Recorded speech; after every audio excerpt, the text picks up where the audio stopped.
उत्तराखंड को देवभूमि भी कहा जाता है क्योंकि हिमालय इसी उत्तराखंड में बसा है। हिमालय को भगवान शिव का स्थान भी कहा जाता है, जहां भगवान शिव स्वयं साक्षात विराजमान रहते हैं। यहाँ कितने ही धार्मिक स्थल हैं, जिनमें प्रमुख है उत्तराखंड में बसे 4 धाम: बद्रीनाथ, केदारनाथ, गंगोत्री और यमुनोत्री। इन 4 धामों को लेकर भक्तों के मन में विशेष आस्था है। जिस तरह से इन 4 धामों का अपने आप में विशेष महत्व है, उसी तरह इस यात्रा के दौरान आने वाला हर मंदिर, हर मठ और हर प्रयाग की अपनी गाथा गाता है। उत्तराखंड की 4 धाम की यात्रा के दौरान हमें पंच प्रयाग के दर्शन होते हैं। हरिद्वार और ऋषिकेश को पार करके जब हम आगे बढ़ते हैं तो सबसे पहले देवप्रयाग आता है। देवप्रयाग एक प्रसिद्ध तीर्थ स्थल है। इसी जगह पर अलखनंदा और भागीरथी नदी का संगम होता है और इसी संगम स्थल के बाद मोक्षदायिनी गंगा मैया को उनके नाम से जाना जाता है। देवप्रयाग में ईश्वर के दर्शन के बाद जब भक्त आगे बढ़ते हैं तो अगला पड़ाव आता है श्रीनगर, एक छोटा सा सुंदर नगर। इस स्थान पर भी कई प्राचीन मंदिर स्थित हैं। श्रीनगर को पार करते हुए भक्त पहुंचते हैं रुद्रप्रयाग। इसी प्रयाग में बद्रीनाथ धाम से आने वाली अलखनंदा और केदारनाथ से आने वाली मंदाकिनी नदी का मिलन होता है। दोनों तरफ से बहते नदी की कल कल ध्वनि सुनने के बाद भी मन को असीम शांति और सुख मिलता है।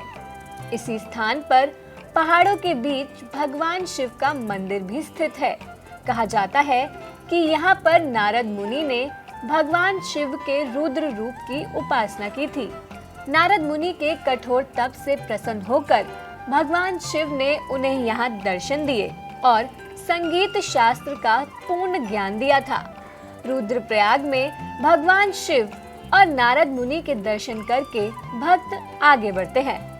रुद्रप्रयाग से एक रास्ता बद्रीनाथ तो दूसरा रास्ता केदारनाथ की ओर जाता है। बद्रीनाथ से आगे बढ़ते हुए अगला प्रयाग आता है कर्णप्रयाग। अलकनंदा और पिंडर नदियों के संगम पर कर्णप्रयाग स्थित है। पिंडर को कर्ण गंगा भी कहा जाता है, इसलिए इस तीर्थ संगम का नाम कर्णप्रयाग पड़ा। यहाँ पर उमा मंदिर और कर्ण मंदिर दर्शनीय है। कर्णप्रयाग के बाद अगला और चौथा प्रयाग है नंदप्रयाग।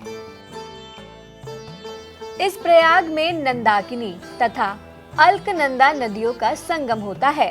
कर्णप्रयाग से उत्तर में बद्रीनाथ मार्ग पर 21 किलोमीटर आगे नंदाकिनी और अलकनंदा का पावन संगम है।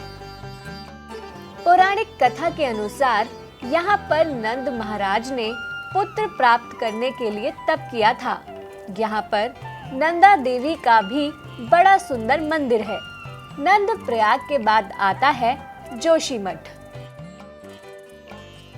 जोशीमठ की स्थापना आदि गुरु शंकराचार्य जी ने की थी। जोशीमठ के बाद अगला और अंतिम प्रयाग आता है विष्णुप्रयाग। पहाड़ी और घुमावदार रास्तों को पार कर जब भक्त विष्णुप्रयाग पहुंचता है, यहाँ पर होने वाली धौली गंगा और अलकनंदा के संगम को देखकर मन को बहुत ही सुंदर एहसास होता है। संगम पर भगवान विष्णु की प्रतिमा से सुशोभित प्राचीन मंदिर और विष्णु कुंड दर्शनीय है। स्कंद पुराण में इस तीर्थ का वर्णन विस्तार से आता है। यहाँ विष्णु गंगा में 5 तथा अलकनंदा में 5 कुंडों का वर्णन आया है। यहीं से सूक्ष्म बद्री का आश्रम प्रारंभ होता है।